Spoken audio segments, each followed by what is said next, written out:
Good evening, ladies and gentlemen, and welcome to the Pac-12 Chat Show Live here on the Voice of College Football channel. I'm Tony here with Tim and Rick, and Chris is unfortunately not with us today. He is enjoying a little bit of time in Mountain West country of Hawaii tonight, so we're glad to have him. But what a crazy night, guys. Shall we start to dig into the news of the day? Let's do it. Well, the biggest news of the day, in case you guys haven't heard, is that Sun Devil Stadium got a new name. It is now Mountain America Credit Union. So, certainly that's the biggest thing that happened today in the conference. Actually, it was an interesting thing because Athletic Director Ray Anderson got questions today about conference realignment and had changed his tune dramatically after the Big Ten news has started to percolate. So as a lot of you guys know, earlier this week, the Pac-12 commissioner presented an entirely inadequate media deal pitch from Apple. And with that, the Big Ten immediately moved in on Oregon, Washington, Stanford, and Cal, as we now know. And the rest of the conference is looking to maybe scurry to the Big 12. So it's going to be quite interesting. And tonight, we're going to want to take a lot of calls from you guys. That's going to be our main thing. I mean, news is everywhere. So we want to take a lot of calls from you guys. So we looked at this map. In fact, it was almost exactly this map a year ago here on this channel. And we were surprised at the time that the Big Ten had not taken Cal, Stanford, and Washington. Guys, now that it's happening, probably or possibly, because we don't exactly know, tell us what are your first reactions? My first reaction is it's really not much of a surprise that there is movement. It's just the movement and the timing has been a little bit weird. We knew that eventually there would be expansion, but the direction and who was going to be the ones expanding is the thing that's been a little bit off. I do know that when you are a conference like the Pac-12 and you do have teams within your conference that are desirable to other conferences, then you're going to have this kind of a problem. And I think that the Big Ten and the Big 12 have looked at the fact that the Pac-12 is struggling for whatever reason to get their stuff together. Big reason why a lot of people saying, that the USC and UCLA leaving, maybe they left because they saw what a mess this conference was. So my short answer is that this was coming. George and the Pac-12 had a lot of time, and that took too much time. Now teams are starting to say maybe it's not viable anymore. I think what you have is a difference between academia and business. And Larry Scott wooed the Pac-12 presidents with his brilliant academia, being a Harvard grad, the president of the WTA Association, having no clue about football. And he came in with his parity statement, equal revenue sharing. And ironically, the Sun Devil, the devil, Michael Crow, is going to be the last one to burn down the Pac-12, you SOB. So it's so prophetic because Michael Crow was the president who extended Larry Scott's contract in 2017, 6 years after he couldn't get a distribution deal with DirecTV. Because guess what? Larry Scott thought he would go ahead and play the TV guys and tell them how to do their business, much like he wooed the Pac-12 presidents and sold his idea. They bought it in academia. But when he went to business to deal with the networks, they didn't want 7 channels on DirecTV. That's duplication. Each of those spots costs money. Larry didn't figure that out. And somehow he got Michael Crow to extend him in 2017. And that was a mistake. And then he doubled down in 2018 when ESPN wanted to take over the Pac-12 networks, give the Pac-12 more distribution and extend their grant of rights. And Larry didn't want to do that. So it was Larry Scott and the Pac-12 presidents that basically destroyed, and Michael Crow. I mean, ASU, come on, what a joke. But they got what they got coming to them. Well, and ASU, I don't know if you guys have heard, ASU and Arizona are tomorrow jointly having a double meeting with their Board of Regents. They share the Arizona Board of Regents, where it is expected they will likely move forward on their departure to the Big 12. So it's going to be kind of interesting. Let's get to the history stuff in just a minute because we have an interesting chat on some parallels from the past. But before we do, let's welcome our first caller, Alex Raya. Alex, welcome to the show and go Bears. How are you feeling today in Berkeley? Actually, I think you're in San Francisco, but close enough. I am in San Francisco, but I'm in the neighborhood. And looks like we're back in the neighborhood, so to speak, or maybe pretty soon. On ASU for a second, so I get the hate now on Michael Crow and all that, the fact that you had this Larry Scott fanboy running an institution that they're a big campus in a big market, and the fact that they are an afterthought in expansion is kind of wild to me. But he just explained why, because the leadership in charge over there has basically been part of what has torpedoed this whole thing. But now the smart folks over there have woken up, and we'll find out tomorrow, like essentially what the timing will be of when they finally decide to put an end to things. And I'm saying this for the last year. There isn't going to be a deal. There's no deal to be made. It's just, how do you unwind this thing? I didn't expect Colorado to light the fuse, but finally we're finally there. Almost. We are almost to the bitter end. And the way the Big Ten did this was so damn businesslike. Like, it makes sense now. They just waited for this whole thing to come down, and then they could finally go to the schools that we've been talking about and offer them, it's not going to be a lot. Like, it's not going to be, it's still more than whatever. Yeah. Well, so Genetics 56, we just had a great show with you guys. If you did not just see the earlier show, Mark Rogers here on this channel did a fantastic interview with Genetics 56, who very involved in a lot of this stuff, talks to a lot of people at the Big Ten. Has always a lot of interesting things to say. And if the numbers that he is projecting are accurate, the new Big Ten teams, even though they're only getting like half Big Ten shares, it'll be more than the ACC schools, more than the Big 12 schools, and more than anybody else. So it's not in the Big Ten or SEC. So even those half shares are, great for them and are going to be, exactly, again, if this goes down as people are expecting, this is August 2nd at 10:40 Eastern, 7:40 Pacific. So things could change tomorrow, particularly in this wild world. But this right now, again, today we're getting reports all over that the Big Ten is likely quite close to settling things with Oregon and Washington, and likely moving forward as well with Stanford and Cal. Again, this is exactly what we talked about a year ago. Now, Alex, did you know this is not the first time this has happened? I wouldn't imagine so. So can we have a deja vu moment here, guys?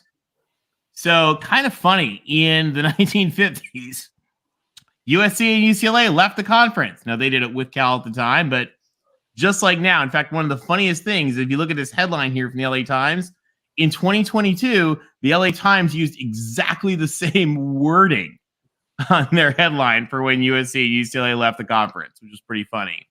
And then the conference had an option. They could just expand and replace them, but they chose not to. Literally exactly what they did here. They could have added San Diego State months ago and sorted this out. They did not. Instead, they sat on it. Washington left. Stanford decided they would leave, and away the conference went. Idaho went scurrying off. Everyone else went scurrying off. And then about 5 years later, they made peace with Wazoo and then made peace with the Oregon schools. So this is a very interesting deja vu. Again, the 1950s are back, which is pretty wild. So, Alex, what do you think? What's the feeling with Berkeley? It's not really too surprising at this point. It's almost like fait accompli. You kind of like, you couldn't just have an island in LA with the setup you're looking at right here. That would not last in perpetuity. There had to be other arrangements made. So this isn't it's just the stages of how it unfolds, because one thing I'm seeing is the Oregon Washington numbers are there.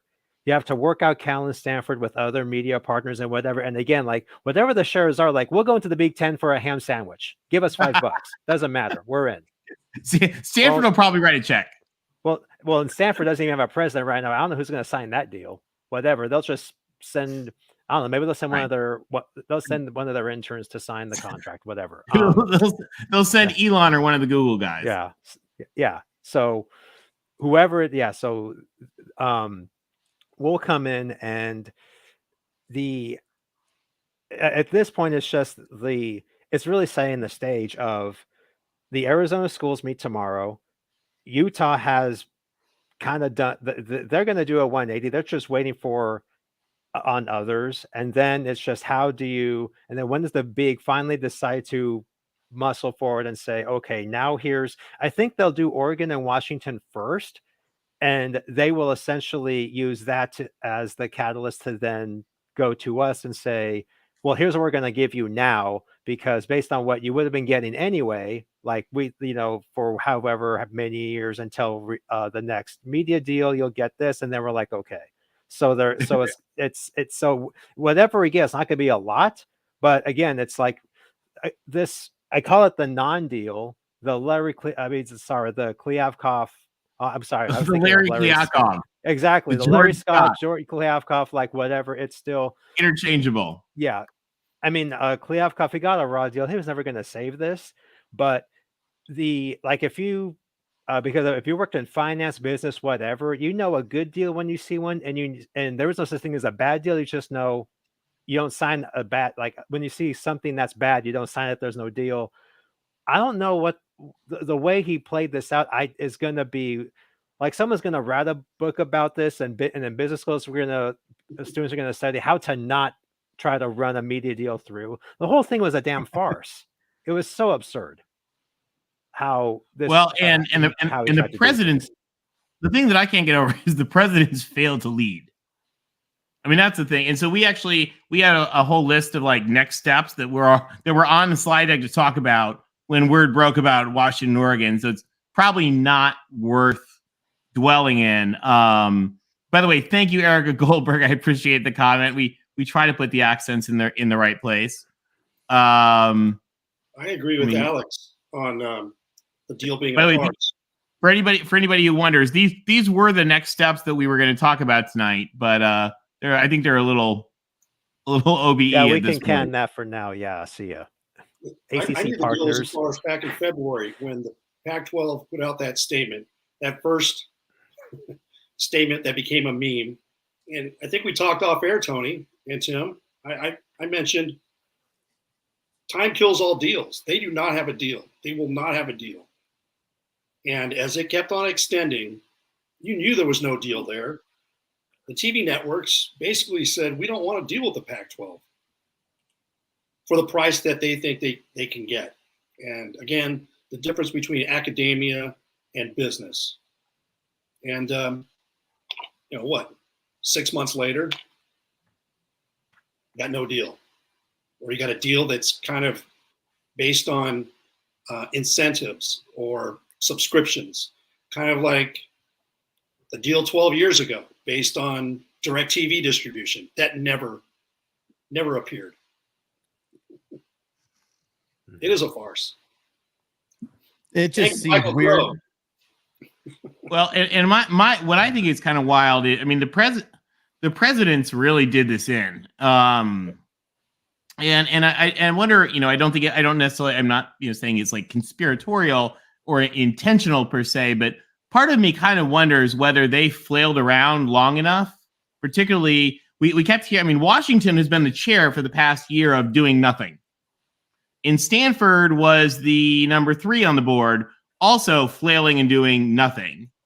And, part of me almost wonders, whether consciously or not, whether they were flailing around and like, okay, if we flail around long enough, USC and UCLA in the Big Ten will have to save us. How much do we have to splash in the water?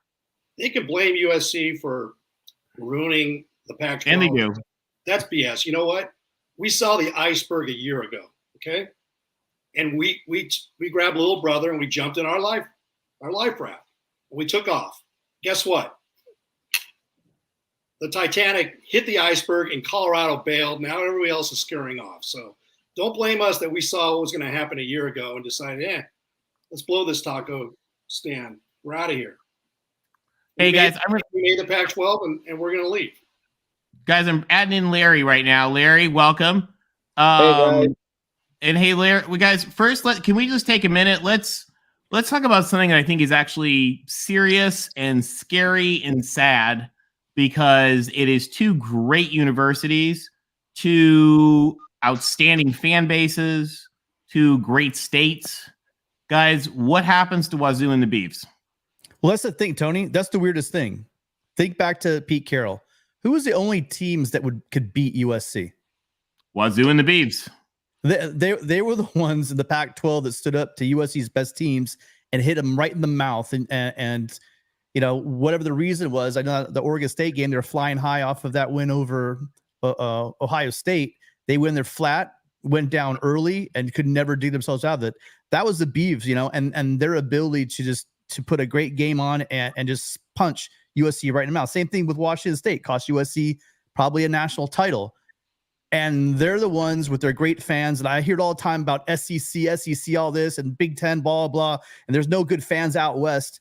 It's arguably that the Beavs and Wazoo have some of the greatest fans in the entire country.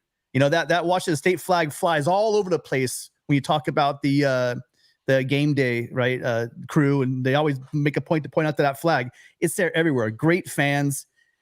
And this is what happens when you let TV executives and TVs control college football. And I've talked about it for about a year now. And I'm just hoping that they don't ruin a great game, because when you're losing great fans from Lubbock to Corvallis, you know, to Blacksburg, wherever, you lose all these great, you know, when they go these super leagues, whatever, these people are just going to, I forgot the guy's name. I'm sorry. The guy on the show earlier, he had a good point about the Northeast. You know, you lost that Northeast market. Everyone went to professional sports.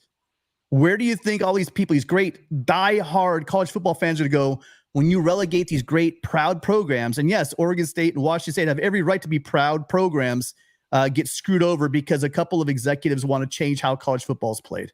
And I think it's going to hurt the game, because they don't just watch their games.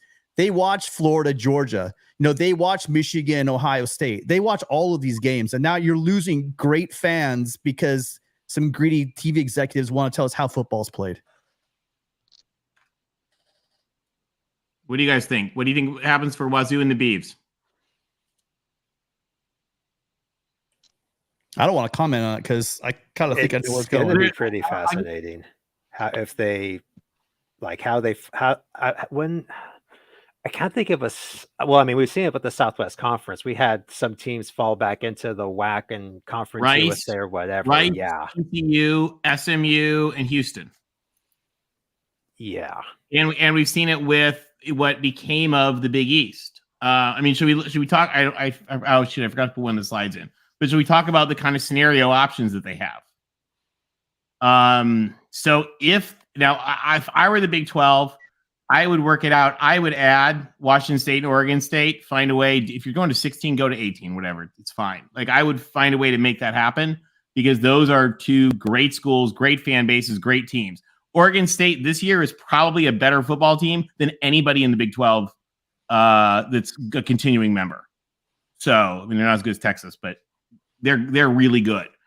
So if the Big 12 can find a way to make it work, you know, talk to your TV partners, whatever, that's what I would do. The next question is, what do they do if not? So the Pac-12 is an NCAA A5 conference. That means autonomous. That means that the NCAA, on a legislative body, the whole thing, has voted to give them authorities. So we've talked about this a lot, sort of the nuclear option, you know, what happens if what is happening here happens, which seemed, you know, unlikely, given that the Big Ten presidents did not want to expand for the past year, but the Big Ten presidents are going to do it. Then that means that they would probably, there would be big advantages to bring in teams to the Pac-12. Now, whether that means you bring in like the whole Mountain West, whether that means you put together an all-star team of, the Mountain West and the AAC and maybe Army and Navy, whatever. A lot of stuff to be questioned, but we may see something if they don't find a home quickly, like what today's American, when it was still the Big East, what they did of just en masse backfilling. And I think it's really sad. It's hard for the Beavs. It's hard for Wazoo. Both of them deserve better, but it's an ugly world right now. Larry, what are your thoughts? The Utes are meeting with the 12. I don't know. I think, unfortunately, Oregon State, Washington State are probably going to end up in the Mountain West because it doesn't sound like or a Mountain West into the Pac, one of the two. Yeah, but can you call? I don't know, like 2 teams and then you bring the Mountain West in? Are you still calling it the Pac? I don't know how that works. I honestly don't. The Utes are just stuck in the middle. We've been at the party for about 12 years. We barely arrived, and I guess the party's over. So not big enough, haven't been around enough to reach the stages of getting into one of the future Power 2s. So, I mean, unfortunately, the best we can do right now is get in the Big 12. And from what I'm understanding, the networks, I don't know if they're even going to pay other than ESPN. Utah could end up with only having a $20 million doorway. I would guess that for the best team, I mean, again, in that conference, Utah will be probably the best team of the 16. Yeah. So I would think they'll find the money. Right. I think they would too. They were ranked 32nd to 37 in TV market value. So I would think they would, but the way crap's going, I don't know who to believe or what to trust. I just, as long as we're still having somewhat of a seat at the table. And I think about it.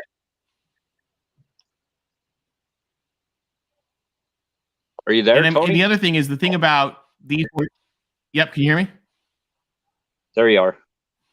Tim, can you hear me? Yeah. You on a delay, Tony? Yeah, we can hear you. Okay. Oh, sorry. I think I made that quick away.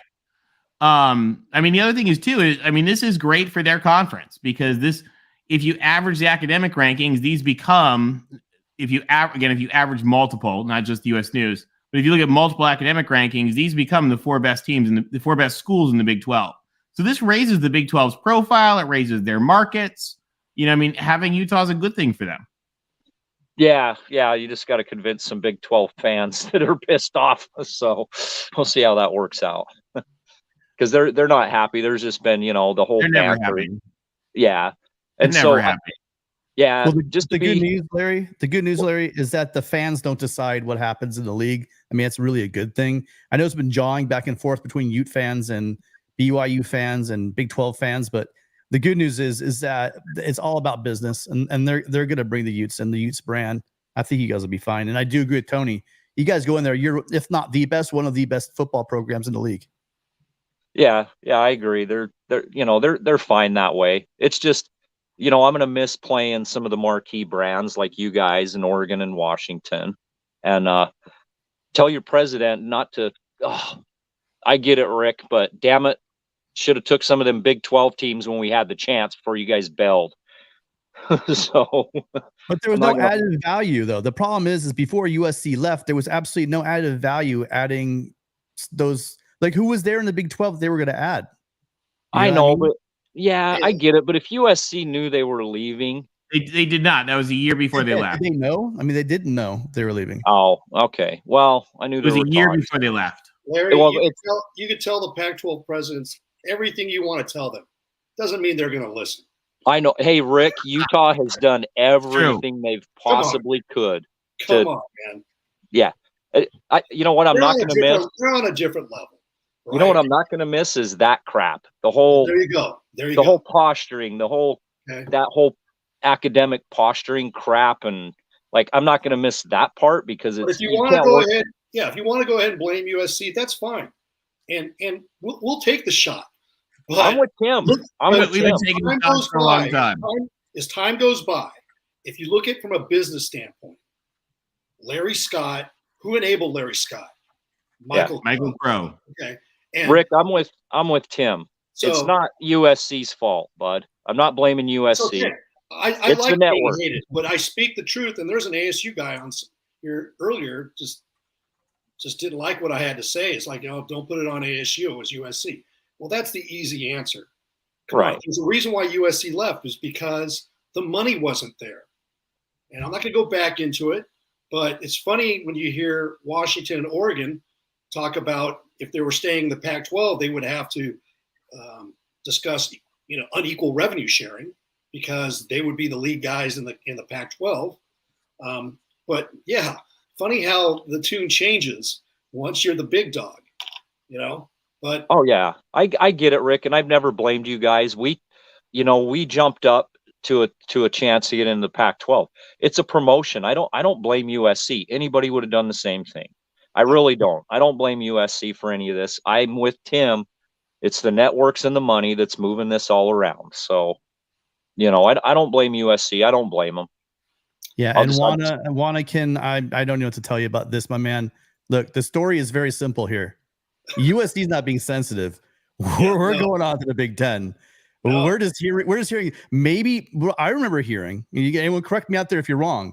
I remember hearing just a couple years ago that USC's nothing.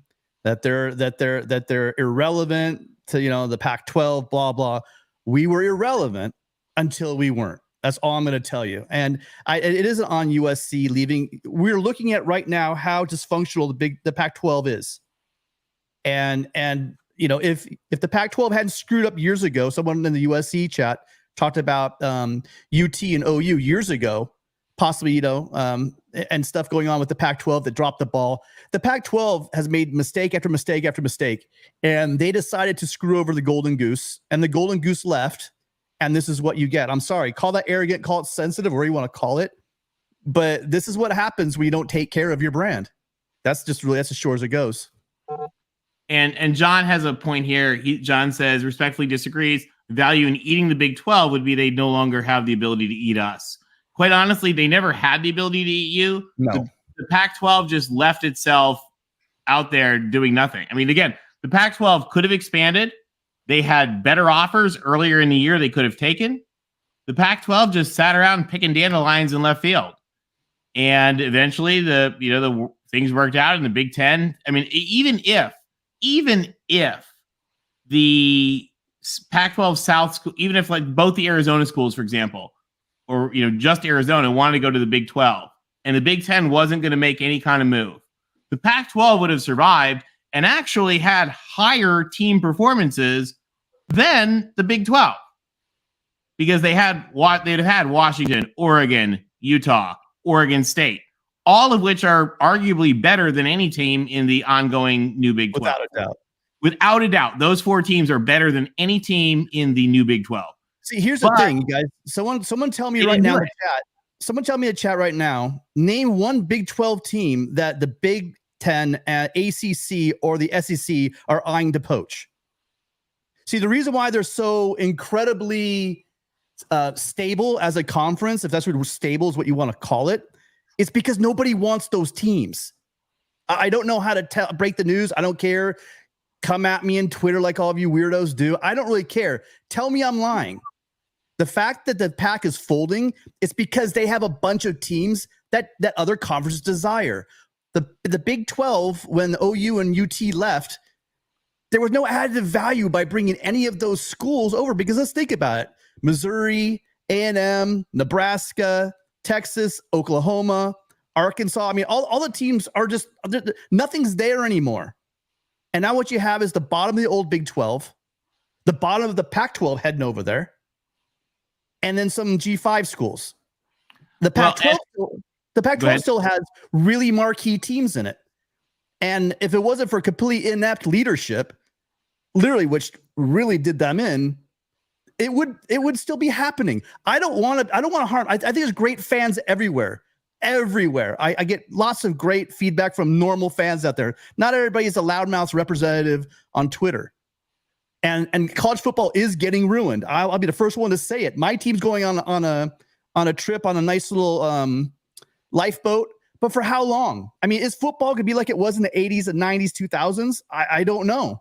We're going to lose so many fans. We're going to disenfranchise so many great fan bases that are going to go to baseball, pro football, hockey, that college football may not be what it was in its golden age over the last 30 years. That's just my thought on it. So they're going to screw it up. Well, and I'll tell you, though, one thing that sorry, go ahead, Rick. I was just saying, I feel bad for Utah. Is Larry still here? Yeah, I'm here. Yeah. Utah is an example of a program that's done everything right. They've advanced themselves from the WAC to the Mountain West, now to the Pac-12. They just made 2 Rose Bowls. They understand now the next step on how to win a Rose Bowl. But they've done more with less than ASU and Arizona. And yes, Arizona fans, they like to talk about them being a basketball school. Nobody cares about basketball. They don't. It doesn't make them money. But you can go ahead and use that excuse. You know why? Because you've been in the Pac-12 for 45 freaking years, and you've qualified for 0 Rose Bowls. 0. Just like that, Oregon 0 national championships. Okay? Where's the equity in that? What have you done for 45 years? Wandered in the Tucsonian desert, Tucson, whatever you want to call it. ASU, you've gone to 2 Rose Bowls. Hey, you've won 1. But in 45 years, you've gone to 2 Rose Bowls. Like Larry said, they've been in the Pac-12 for 12 years, and they've been to 2. So they've done more with less. That's what Kyle Whittingham, that's what that program does. I'm not sorry to see ASU and Arizona leave if they do. Don't let the door hit you on the ass when you leave. Yeah, the 2 programs that did nothing in the Pac-12. Nothing. They collected a check for years. Hey, and ASU is going to go on probation, or they're supposed to get sanctions. You know. Yeah, I mean, they deserve. If Harbaugh got that for a hamburger, then let's see what Arizona gets. Yeah. Oh, it's rough, boys. It's rough. Now, guys, and let's just to play devil's advocate here. Hypothetically, what if the Big Ten decides not to go forward with Oregon, Washington, Stanford, and Cal, and we're left with the 6 teams of Washington State, Oregon, Washington, Stanford, Cal? Do you add 4 teams, get back to 10? I really hope if they keep those, they can keep Utah somehow. I mean, would Utah stay? Let's say the Arizona schools bolt with Colorado. Larry, Utah would stay if it's so. There's the issue right there, Tim, and I kind of asked that before. Was there truly only 2 full rata spots from or pro rata from Fox? Like Fox was only willing to move 2, because Utah, I don't think for $20 million it would go over to the Big 12 if they feel there's some possibility they'll ever get in the Big 10 within the next cycle. I think Utah would stay if the value was the same, if the money was the same. To me, Utah's a Big 10 school. They play like a Big 10 school. They play better than a lot of Big 10 schools. That's just football, you know. And again, it's the TV networks that are going to control this, and they're going to give whatever reasoning they want to give. I don't agree with it, but it is what it is. It's unfortunate, but I mean, Utah has a case. They're a great program, and you know they're on the rise. Hey guys, can we take a second and thank a couple of super chats here? Yeah, we got a couple of new members, so welcome Peter. Welcome CH. We're glad to have you, and welcome Mick. Glad to have all you guys here. We have one more. It's my computer's being slow. Erica, thank you, of course, again for your super chat. John says get to 20 for the Big Ten. Get to 24 teams, 4 pods of 6 locked-in rivalries. Once ND signs their scholarship, they can play Stanford and USC yearly. I think that's a great idea. John, another one from John. John, thank you, and John, thank you for helping support the show tonight and earlier tonight too. He says, correction, Arizona got to a Rose Bowl. Boise beat them. He's talking about that Fiesta Bowl from the Fiesta Bowl. Yeah. That's right, the Fiesta Bowl. That was a good game. Mm-hmm. And then Leonardo DiCaprio says, Gopher fan here, low-key Boise State getting disrespected. Also, guys, don't forget about the 12-team playoff on the horizon. How about Tulane? I would love Tulane. I've read some things. Some of their fans sent me some interesting DMs on Twitter, quotes from their AD talking about not wanting to do a lot of cross-country travel, not wanting to make investment. So I don't know what's going on with Tulane. If the Big Ten were to not move forward on those 4 teams, then they'd have to add. Tulane would certainly be great. One of the interesting things here, guys, about the playoffs that I think doesn't get talked about enough, which is a real discussion item, is the fact that under the new playoff, there is no longer a Power 5 sort of structure. It's just what of the FBS conferences, whoever are the top 6 finishers get an automatic bid. So that could be, technically the Big Ten might not have, I couldn't imagine where it happened, but technically if the Big Ten wasn't one of the top 6 finishers, they wouldn't get an automatic bid. So, one of the things is that even if there is a rebuilt pack or a decimated pack or whatever, depending on who's still left, they're still in the same boat as every other conference. And if they have Oregon or Washington or, Utah or Oregon State who's playing well, they may be more likely to go to the playoffs than anybody else. And we got a great super chat here from Jay Reed. Jay Reed, thank you for that. And thank you for helping support the channel. We're glad to have you, and go Bucks for that. And John says the Fiesta Bowl. Sorry, I just want to make sure we got through those. And thank you to everybody. We got 490 people right now watching on these couple different channels. So it's great to have you guys. So tell me you need 10 teams, right, in order to have your conference championship game. Is that right? Is that the minimum? I think so. You might be able to get a waiver. All right. But so basically, you have to have 6 to have a conference. Yeah. And I believe, somebody correct me in the chat if I'm wrong, you're supposed to have 10 to have a championship game. I believe you can get a waiver if you need. The NCAA can waive a lot of stuff, certainly on a short-term basis. Remember, funny story about the Pac. The Pac's first, 6 years or whatever, they didn't have enough members. And it wasn't until the NCAA finally came after them for not having enough members that they finally added Wazoo in 62. Now, Tony, are there 3 teams that the Pac-12 is looking at that would come in order to bring them to 10? Yeah, it would be. Again, this is if the Big Ten does not move forward. Right. It would be SMU, San Diego State, presumably Colorado State. Those are the 3 that we know the Pac vetted. There's supposedly a 4th. Whether some people wonder, is that Tulane? Is it UNLV? There's some discussion there. I don't officially know who it was.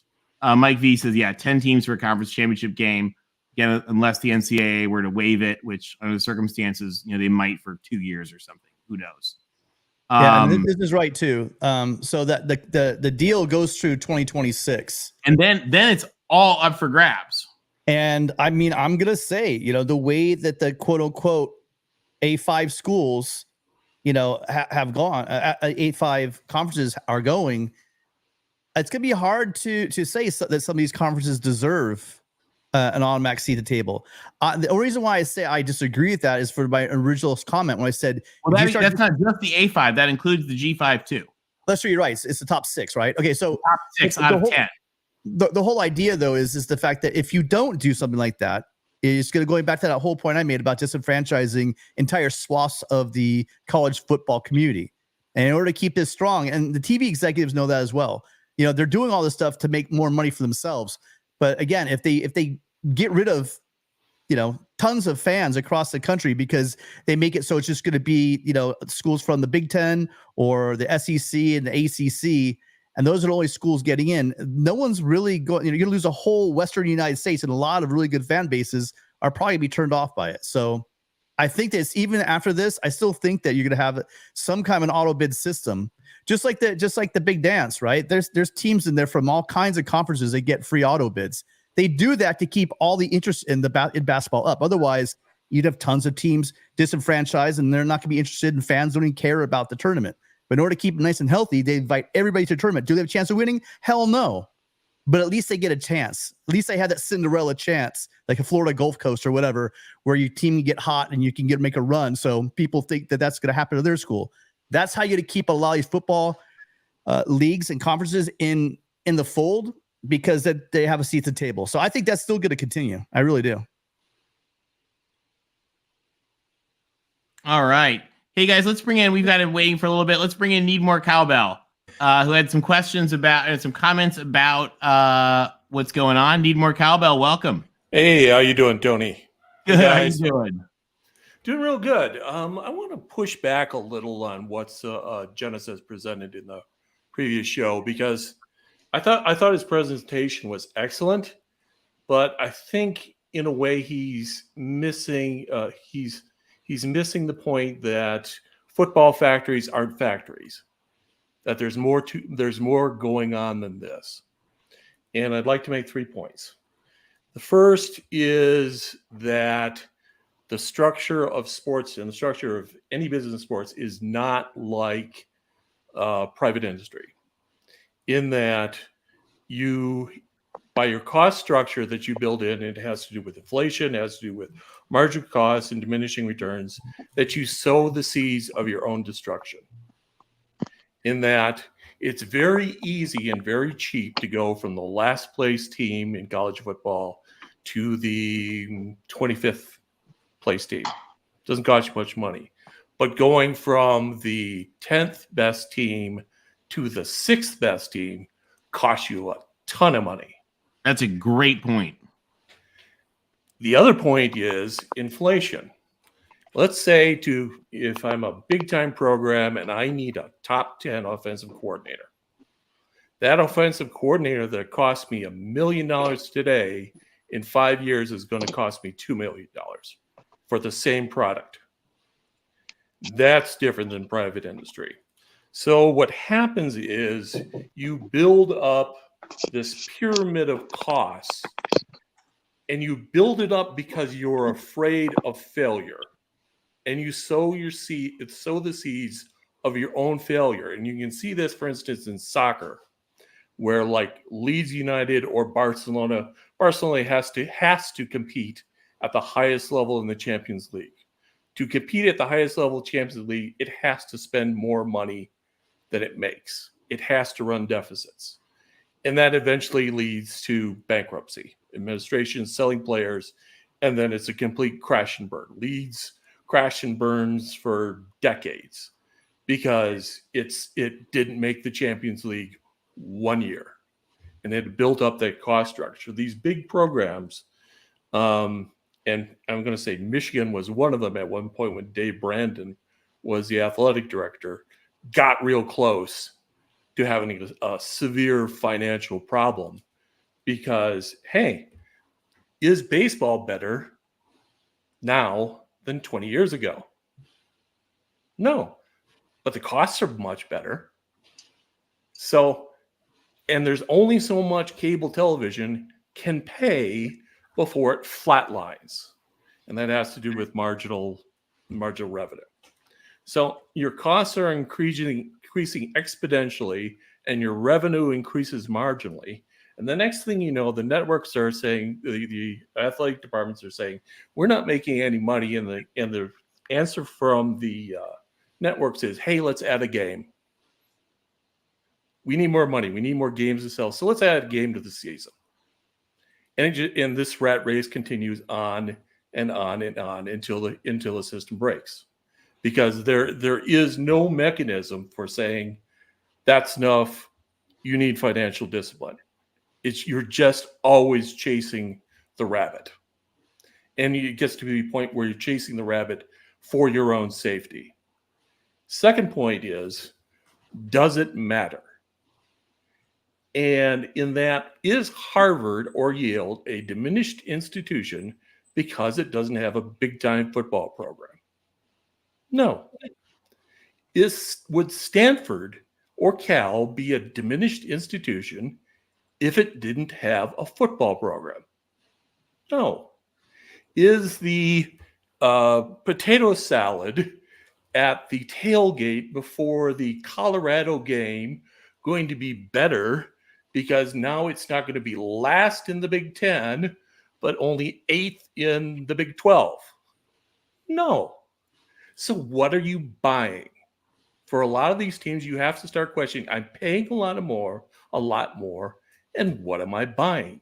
And there's no answer to what am I buying, because it's not within the mission of the university. And the third point is he who has the gold makes the rules. If I'm a bank in the private sector, I make loans, I take deposits, I get interest, and I accumulate money, and money is power. If I'm a school, that money doesn't stick. All the inputs go to outputs. You have very little retention of earnings that would be power in any negotiation. So the people with inputs like the TV networks have a lot of power over the universities as that flow increases. And the people at the other end, your vendors, have a lot of power over the universities because they have the money in the end, and you have to pay them. So what you do is you're sowing your seeds of your own destruction, because your power as an institution is eroding because you're not getting any more financially powerful, but you're feeding both ends of the input and the output. And at some point, you get to a tipping point where they're calling the shots. And we're getting really close to the point where either the networks or your employees are going to be calling the shots. So I love his presentation, but hold on, folks. Let's think about this a minute, and think just, what am I buying, and is it worth it? If I'm Oregon State, what am I buying if for some miracle the Pac-10 survived, or Pac-12, or whatever it is, versus, financial stability and some reasonable business model if I'm in the Mountain West?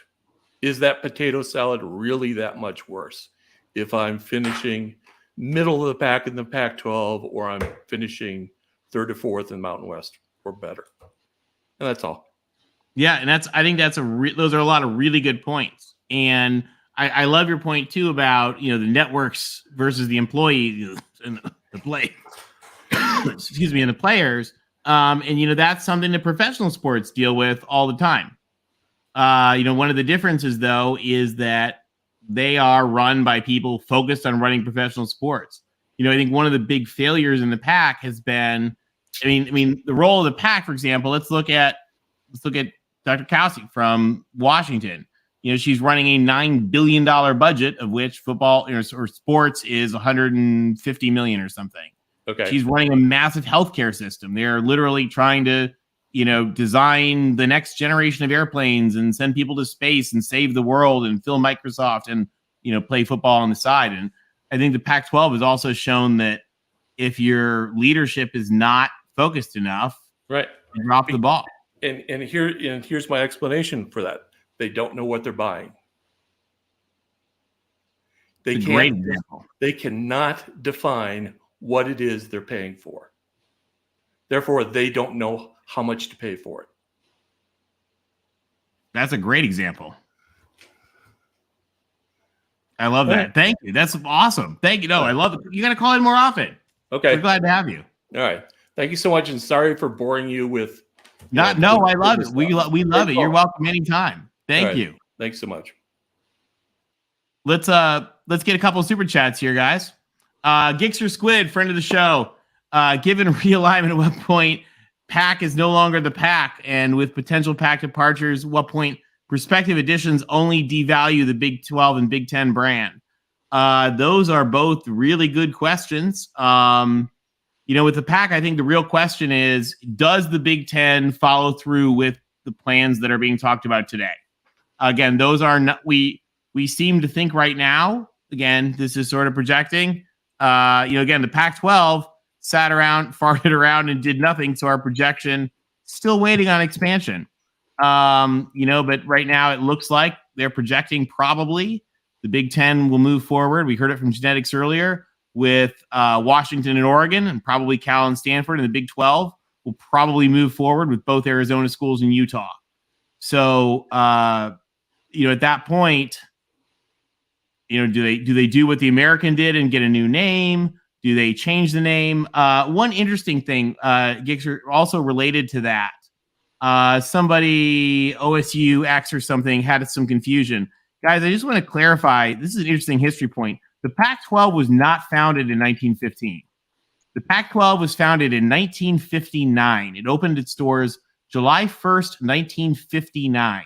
The Pacific Coast Conference was the conference that the USC, UCLA, and Cal quit from, founded the Pac-12. Washington and Stanford joined them. They left Idaho, Oregon State, Washington State, and Oregon kind of out to die alone in the Northwest. And then about 5 years later, forgave them. In 1964, bringing it up to 8. Then in 1968, the Pac-12 actually did something really interesting. They took a vote and decided to pretend that they had been one conference the whole time, and they just assumed the history and records of the Pacific Coast Conference, which is kind of like if the United States just took a vote and decided to pretend that instead of being founded in 1776 by George Washington and the Continental Congress, that we'd been founded in 1066 by William the Conqueror, and just like pretended like it was so. So that's actually what the Pac-12 did in 1968. So this conference has actually only been in existence since 1959. They started planning it in 57. And what's wild is, again, this is the last one blew up for a lot of the exact same reasons that we have today when USC and UCLA moved on and left. So it is a little bit of deja vu. Anyway, sorry for boring you guys with that. Get back to interesting stuff. So anyway, thank you, Gixer. We'll see what happens with that. And guys, real quick, to answer his question, what do you think? Are the Big 12 and Big 10 getting too big? So I'm just going to say it really quick, and all the Oregon and Washington fans and the Cal and Stanford come at me. I was just getting my head wrapped around the fact we're leaving the Pac-12 and we were going to the Big 10. I was looking forward to some of the matchups. And I was thinking about something, this is going to be great. We get to play Michigan or Ohio State every other year. And we'll be out there every 4 years, we'll be out at the big house. Every 4 years, we'll be out at the shoe.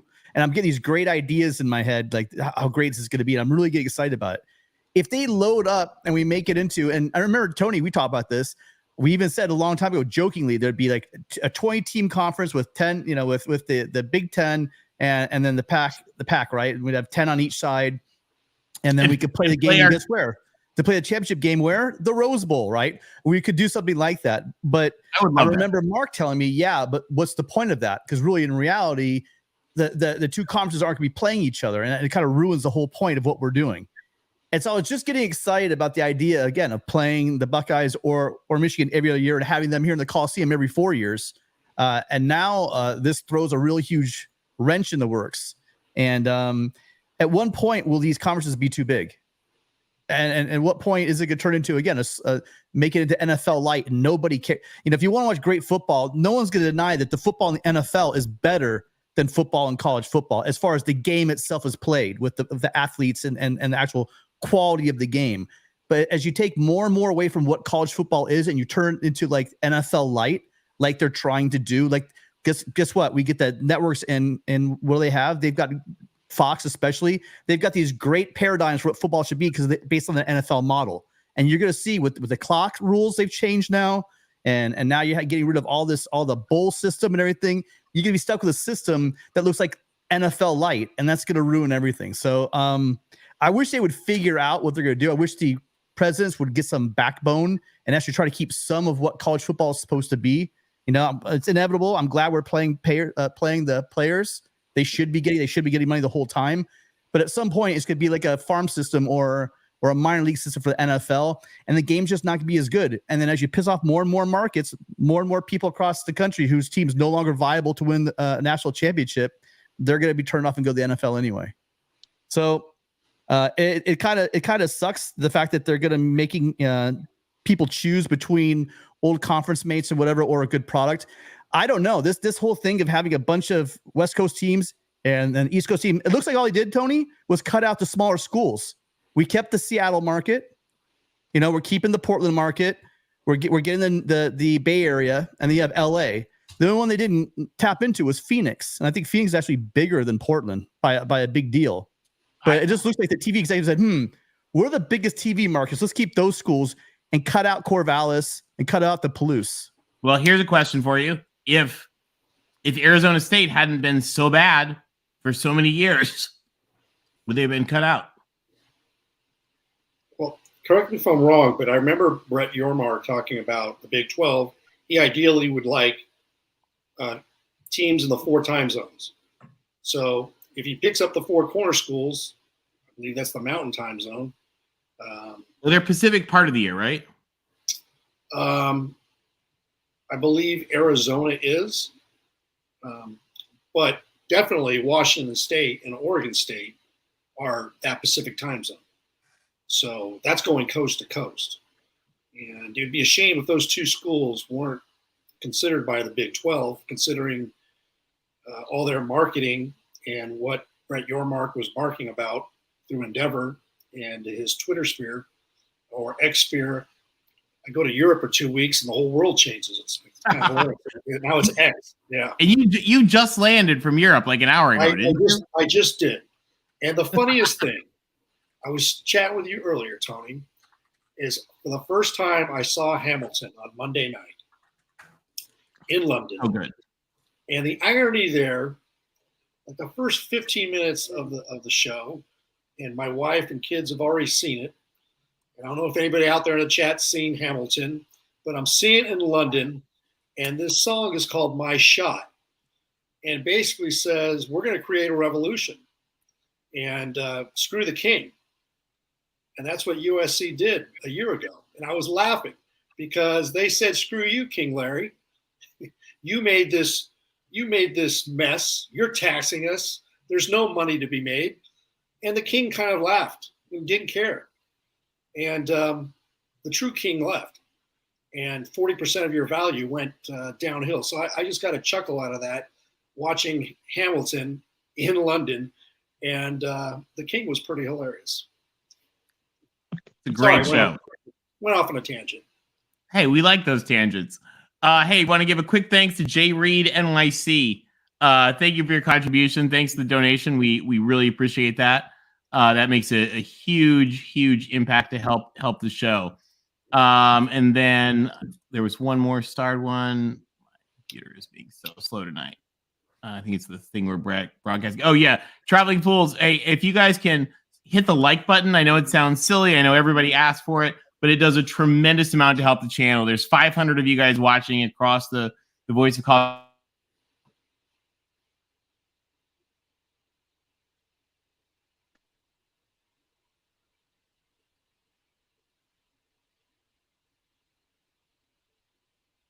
I think we actually lost Tony.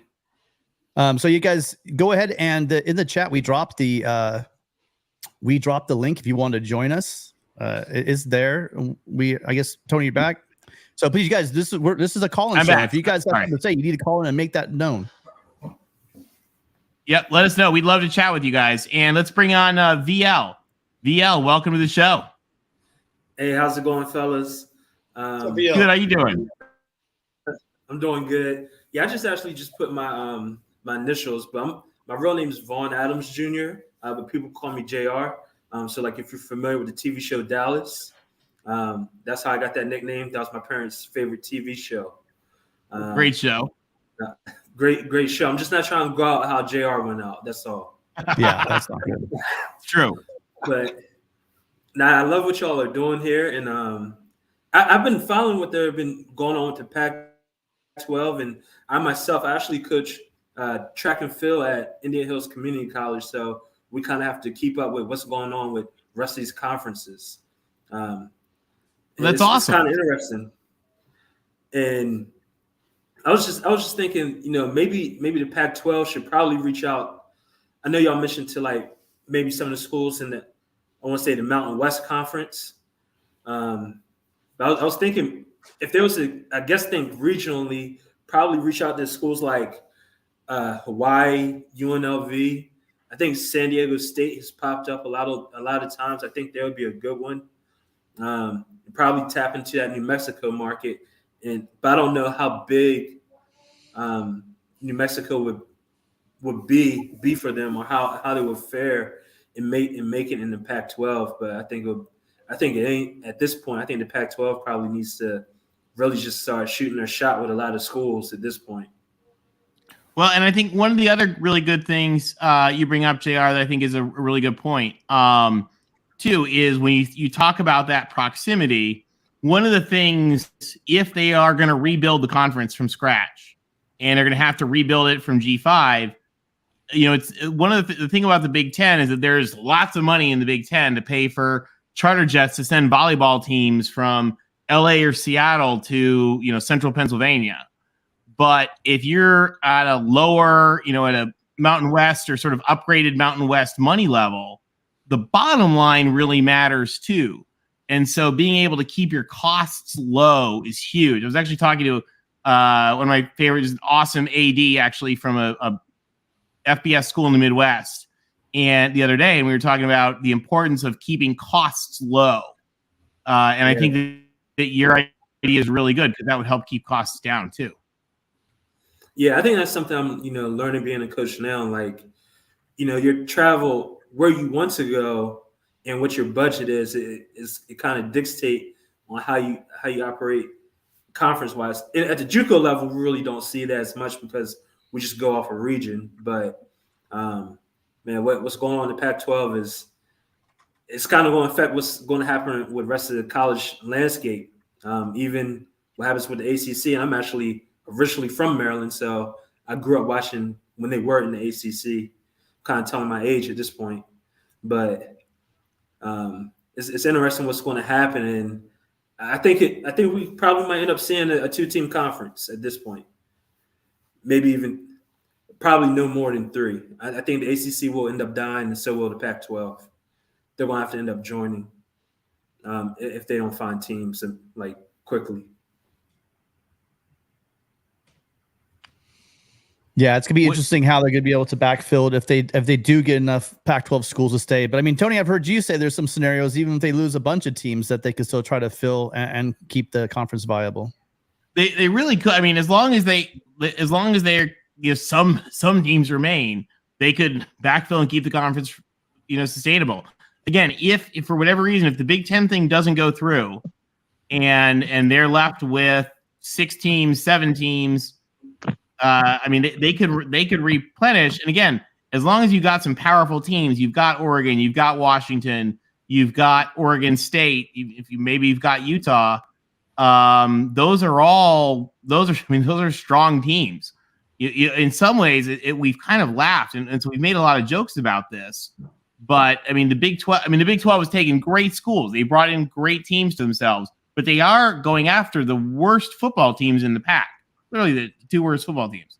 So, I mean, the conference would be strong, but at the same time, it is gutting the conference. And if the Big Ten is going to make that move, then it all changes. I think what you're going to look at too is that there's oversaturation in the marketplace. There's too many teams in Division I. I think there's 131 in 10 or 11 conferences. And really, you're looking at 3 conferences in the ACC, 4. We don't know what the Pac-12 is going to look like in a week from now.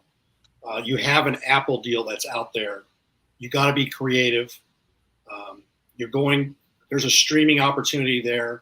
You're going to be kind of like the MAC. Let's say it's a combination of a couple Pac teams and you backfill with Mountain West. There's a merger, whatever.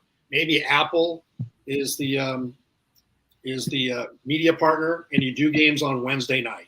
You got to try to be relevant and create a point of difference to the rest of the college football conferences that the Big Ten, the Big 12, and the SEC and the ACC. You've got to come up with some type of solution, and I don't know how that works because you're dealing with a couple different conferences. You're dealing with Apple, but it's at this point, who knows what's going to happen? But if you're looking at it from a business standpoint, there's too many games that are on, and you don't have enough distribution on linear TV. Well, it's all taken care of.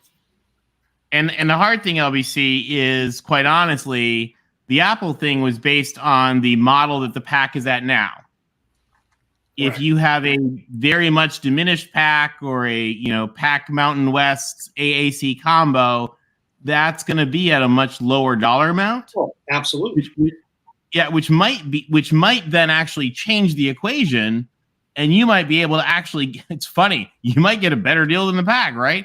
Because you might be able to take a lot less money and be on. I mean, Turner wants to be more into sports. The CW would probably love more games.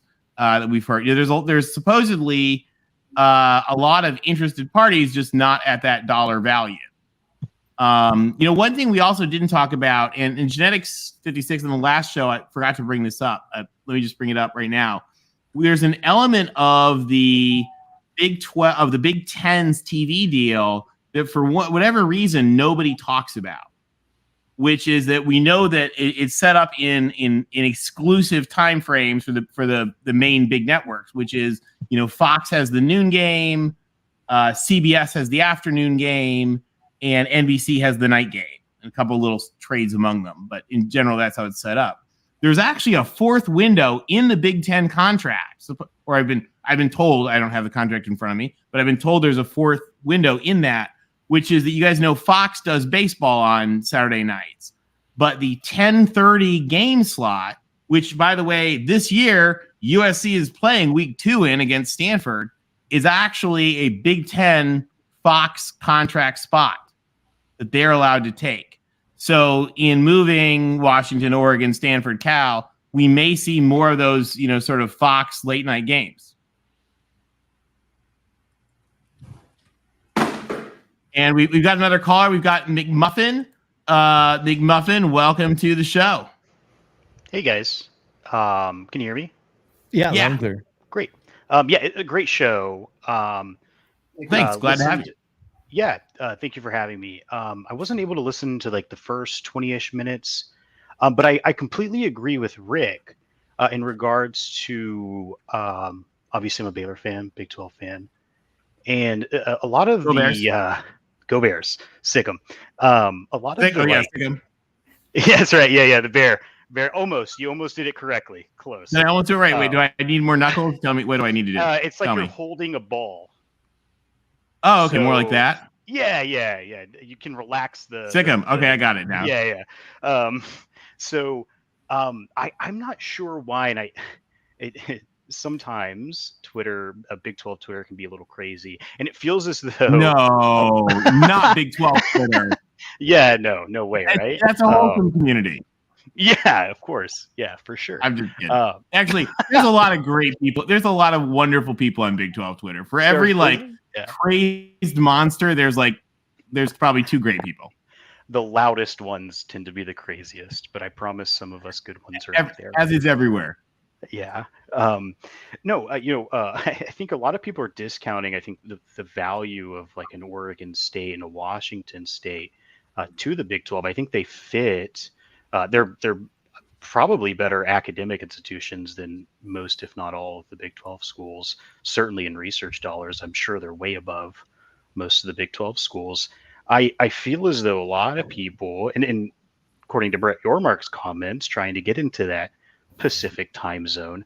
I guess my question would be why not add all 6, or why not take an Oregon State and Washington State over maybe an Arizona State, over maybe not a Utah, but at least one of those schools in the PNW. It feels like it makes a lot of sense for the Big 12. So I'm just wondering what do you guys think in terms of, could the Big 12 just grab all 6? I think it makes sense, but I'm not sure if money wise. Okay. Yeah. Sounds great to me. So first of all, I'll tell you my personal opinion. I would actually put a map out on this on Twitter today, because I actually think they should.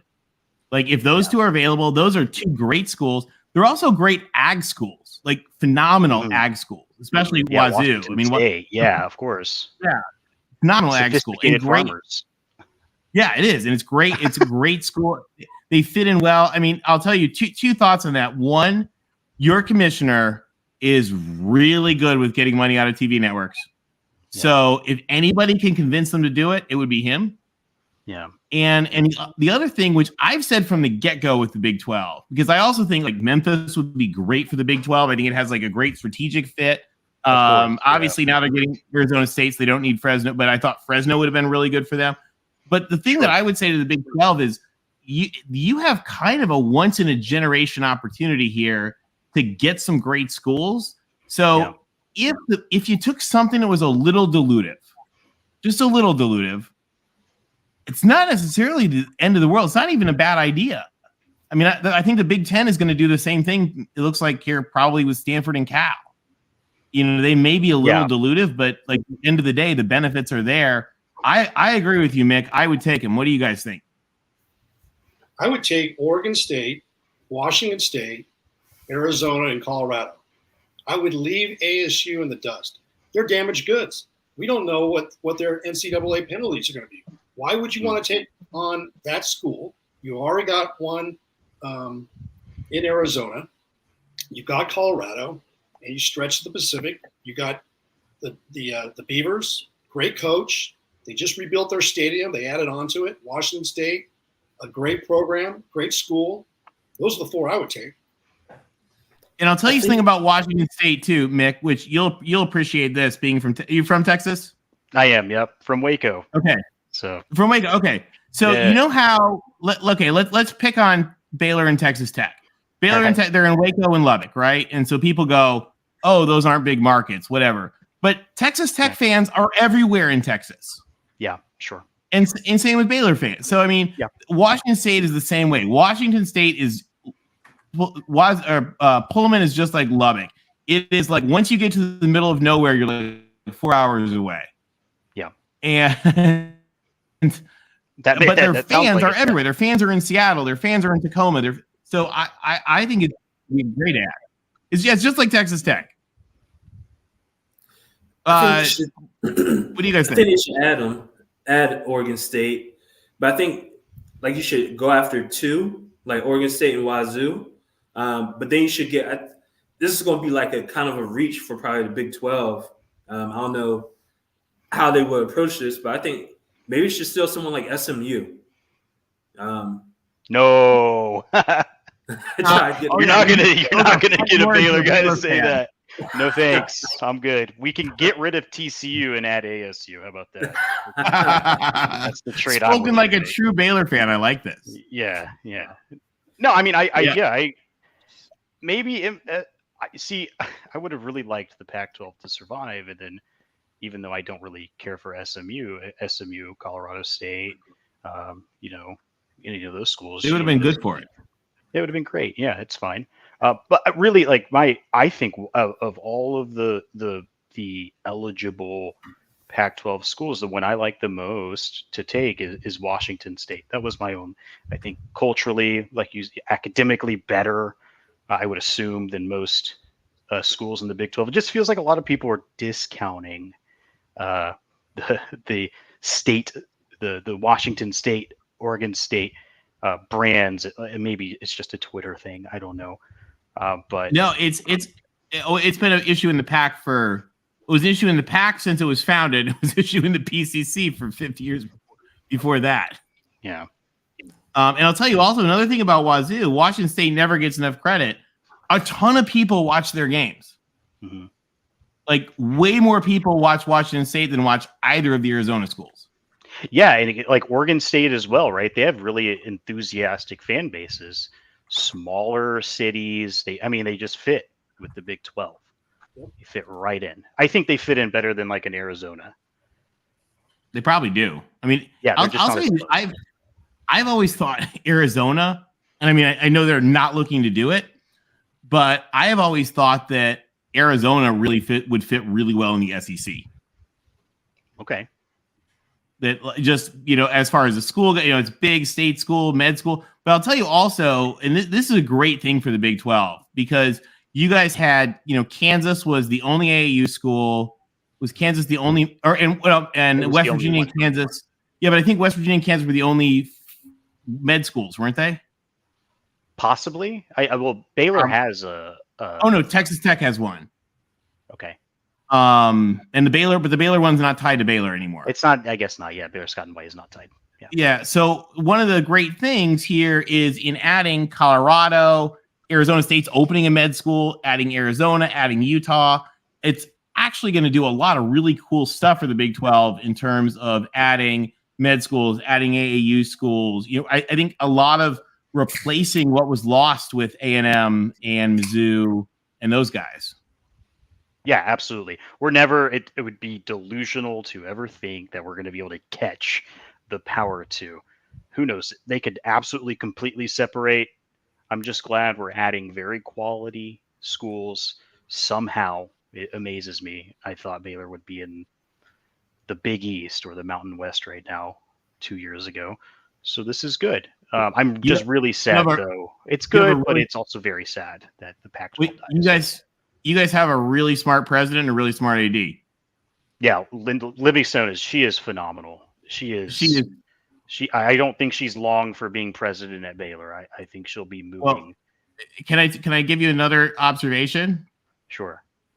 Nobody wanted to move to the Big 12 while Texas Tech was the chair. And then when she took over as the chair, she sweet talked everything she needed to. Yeah, absolutely. She's awesome. She's phenomenal. And by the way, phenomenal. She's phenomenal. And by the way, Baylor's research numbers are up 400% in the last decade. Yeah. No, she's taking us in a great direction. Yes, it's great. I didn't know that. I knew they were up. 400%. Yeah. We went through a period, there was we had a Vision 2012 thing that kind of got off the rails a bit during the Bryles era. I'm glad that we're as USC fans, we know how that goes. Yeah, of course. Bad things happen. So, it's fine. Yeah, it can. Yeah. So I think a lot of the eyes were on both a good mix of academics and athletics, but it kind of tilted the scales way too far over to the athletic side, and it's coming back a bit. We'll see. Time will tell. But I really hope Dr. Livingstone is here for the long haul. I'm not so sure that'll happen. I think that she could make. I mean, the NCAA chairman or whatever, that role got filled, right? So we've cleared that. I thought maybe she would be. I think she's still the chair. I think. Oh, she is. I think she is. I'm not sure when that turns over. She may have turned it over. Tony, I think also, if they got those 4 additions, they've added 3 flagship universities as well. So, yeah, those are great ads. Yeah. I'll tell you really quick one more Baylor thing. Sorry, Pac fans, but suffer through this. Baylor has the coolest new thing, guys. In their admission center, they have these like round circular IMAX rooms that put you. I saw videos of this. This was the coolest thing. They put you in the middle of student life things, where all the students run onto the field and all that. And they take recruits and new students, put them in these round immersive IMAX rooms of videos. I just think that's a cool thing. Yeah, it is cool. Yeah. Well, thank you guys for having me. I'm gonna hop off. Thank you, Nick. Thank you for having me. Sikkim. Take Washington State and Oregon State, please. Hey, thank I you love it. Too. Thank you as well. Thank you, JR. Hey, I'll be tuning in all season. Thanks, we're glad to have you. Anytime. Call in anytime. All right. Have a good one. You too. Thank you. And guys, we got a question here. Mansa Musa asking, make this make sense. ESPN. Oh, I can already tell this isn't going to make sense, and I'm not even done reading it. ESPN wasn't willing to give Oregon, UW, and Utah 31.7, but was willing to give UCF, Cincy, Houston, and CU that amount. I think there was a lot more to it. People say that the Pac could have had that money, and I mean, ESPN right now, by the way, is really cash strapped. Finances are not good with ESPN, so I think it kind of is what it is. I also think the Pac was probably a pain in the neck to negotiate with, as it often is. What do you guys think? Spot on. And thank you for the donation to help support the channel. We really appreciate it.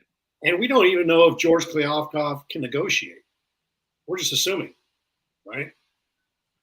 I mean, come on. That is it takes a also year true. to come up with a partial set of numbers without the numbers being from Fox and ESPN.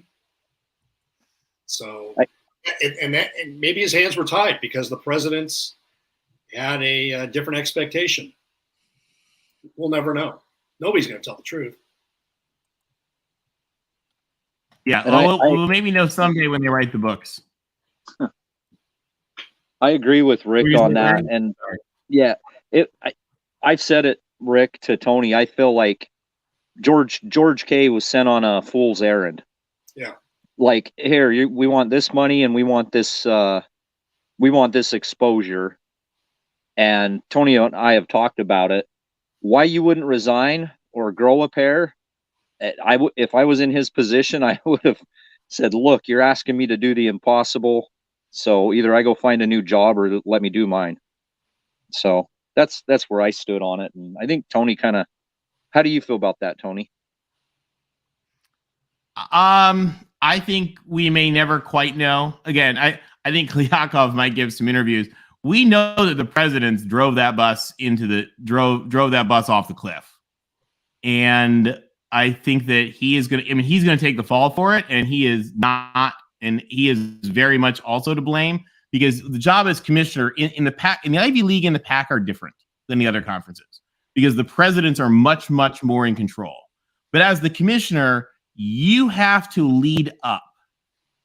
It's not your job to be the one waving the flag. It's your job to be in the back, helping push them, guide them to the right decisions. And he was completely unable to do that. Now, if they were not letting him do that, he probably should have resigned a long time ago.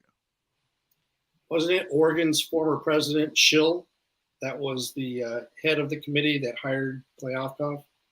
Yeah. Who got his karma, and now he's the president of Northwestern. And it's not a good day to be, Michael. Not a good week for him. There you go, man. How'd you like to be that guy? And I mean, the other thing that, one thing I will say, let's give him a little bit of credit because Kliavkoff helped build the plan to rebuild Pac-12 football from the doldrums of borderline G5 suctitude to right now. Pac-12 is probably this year maybe the second best conference in football, which is a riot because it's go out with a bang. Go out with a bang, right? Hey guys, we're leaving this up. If anybody wants to call in, we don't want to go forever. We've been on here almost an hour and a half, but if you guys want to call in, we would love to have you call in. I mean, there's 425 of you right now watching across the channels. So if you want to call, let's join it, guys. One thing I want to kind of give here. We've got our gift guide. So if you want to give some final love to the Pac-12, what I would do if I were you is grab a Pac-12 flag while you can. We looked around. We tried to find. We were like, what would be like a good farewell remembrance for Pac fans? We were like, or we would love. You might want to get a Big Ten one. So there's some links up there. But if anybody wants to call in, we'd love to have you call in. Larry, tell us, just because I don't follow all the Utah message boards, what are the thoughts among Utah fans today? It's just literally, I think it's just they're coming to terms with the Pac's over. They fought hard, supported the program, supported the university's decision all the way through. And, that's one thing that I feel as a Utah fan, we trust our university, and we're not just going to jump ship because we have a bunch of people pressuring us. And so I think they did, like I said, they were the Jon Snow. They were trying to do the right thing. The message boards are, hey, we just want a seat at the table. If that's at the Big 12, then that's where we're headed. And they'll support their university's decision. And that's what I think a fan base should do, considering what the university has done for the last 30 years in leading them to where they're at now. So that's where Utah is at on the message boards. I think it's a good place to be. I think, and now we hope that the Big 12, the Big 10 doesn't drop the ball. And John Tile, why not Utah? I think he was talking something we were saying earlier. Holy War is your flagship game. Hey, Holy War is coming back next year. Oh, that'll be quite a game. Yeah, it was better when it was in conference. I don't know. It just once Utah went to a Power 5, that game just really became irrelevant for Utah. They just didn't want to play it because there was nothing to gain from it. So maybe when it's back in conference, it should probably not be as toxic, and as vile. So that'd be nice. Mansa Musa, wear the P2 flags because that's where we will be soon. Probably. And then I love this from Conference Commissioner Gumby, great friend of the show. I just want to see a promo for Cal Stanford as a Big Ten game. I hope it happens. I mean, I hope that we've been talking here today about what's going on, and I really hope that they make this happen. I think it would be good, and like we were talking about earlier with our Baylor friend, Stick and Bears. I really, really hope that they would take Wazoo and Oregon State too. I think they could make it work. Any final calls here, guys? We'll put the link in one more time.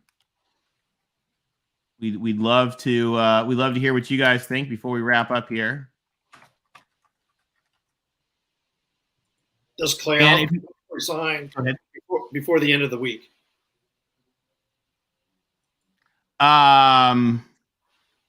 I mean, I guess I don't even know. Does it matter?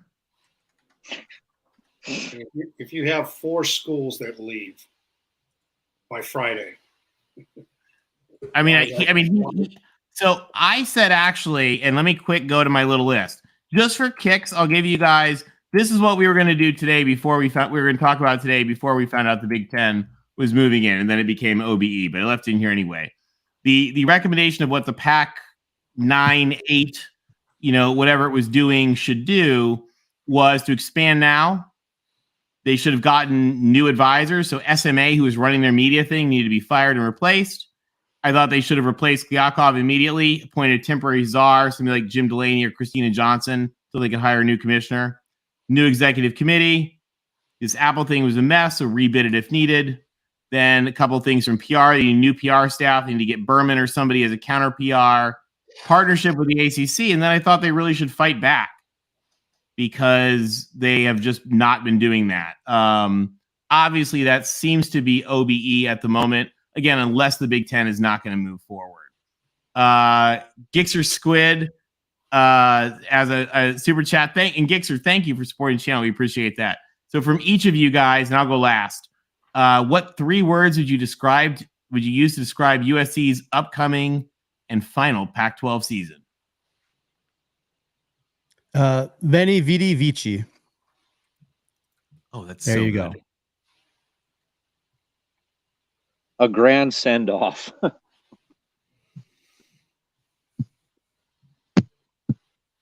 LBC? I'm sorry, what did Tim say? Veni Vidi Vici. We came, we saw, we conquered. I like it. One more championship. I'm going to say Fos Regna Troye. Your Latin's better than mine, Tony. You better help us out. The Latin from the Iliad means the destined reign of Troy. Written on Tommy Trojan, it says, here are provided seats of it's on the Trojan column, the column that we have from Imperial Troy on campus. It says, here are provided seats of meditative joy, where shall rise again the destined reign of Troy. And it's from the Iliad, and from the Aeneid, and it talks about the rise of a new Troy. And we talk in sort of USC lore about the idea that USC was the rise of Troy again. And you could argue that we did it again when we left the PCC and went to the Pac. And you could argue that we did it again this year. We're going to take a new Troy to the Big Ten. John Tiles says, and we got a couple callers here. John Tiles says, "Hey Tim, the Big Ten, ice more cold." You know what? I don't understand if that's English or not. Because someone explained that we're missing a couple. Alex, I'd like to buy a couple words. I mean, we're missing something in that sentence structure. We love you, John. Thank you. It is going to be cold, but it'll be fun. Hey, we got Porter joining us. Porter, welcome. Hey, good evening, my friends on the left coast. Good to see you as always. How's it going? Absolutely, going good.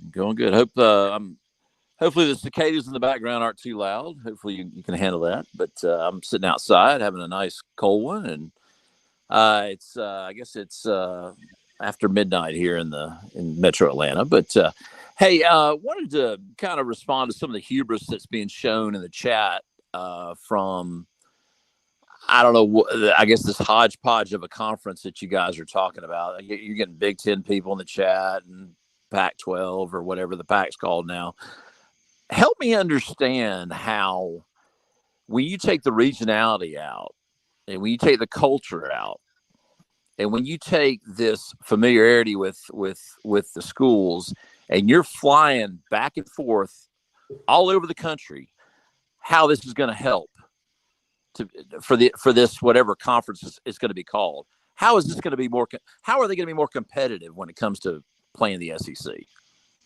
And don't just give me money, because that's like saying if I throw a bunch of money at a school that's failing, it's suddenly going to be a great school. So help me understand. I got your point. I got your point. Now let me jump in.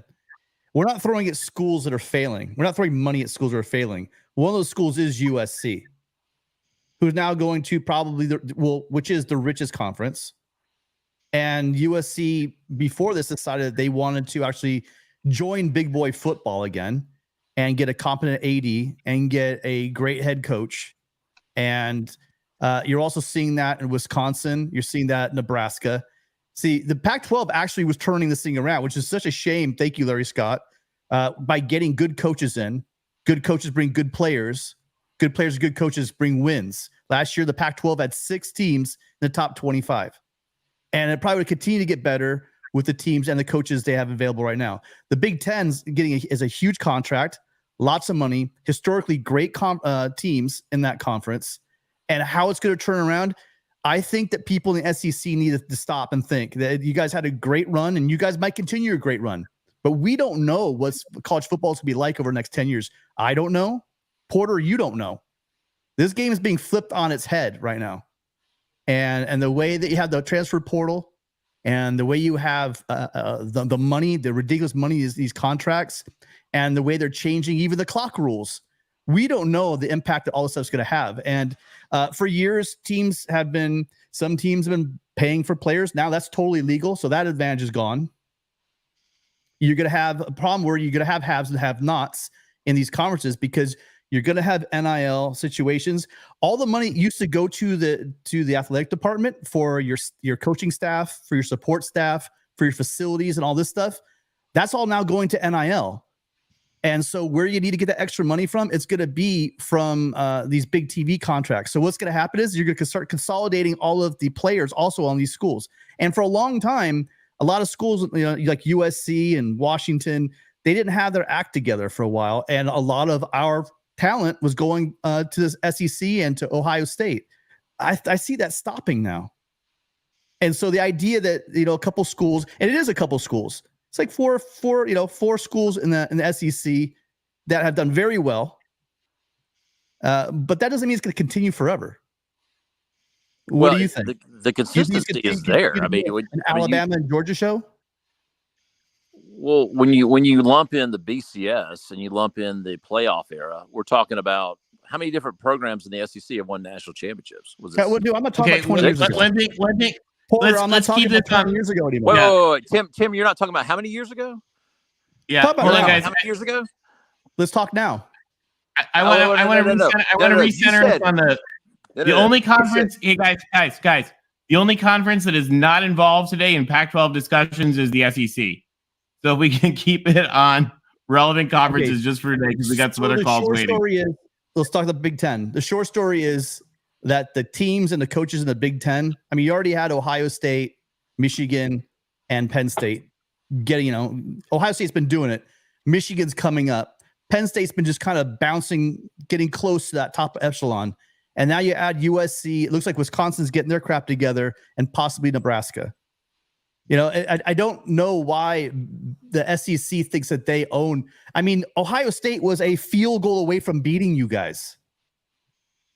Okay. You are no more, of that, right? Let's be done with the SEC. Just to all right. Wait. My point is this perceived gap that ESPN keeps trying to talk about between the SEC and the rest of college football isn't really that big to begin with.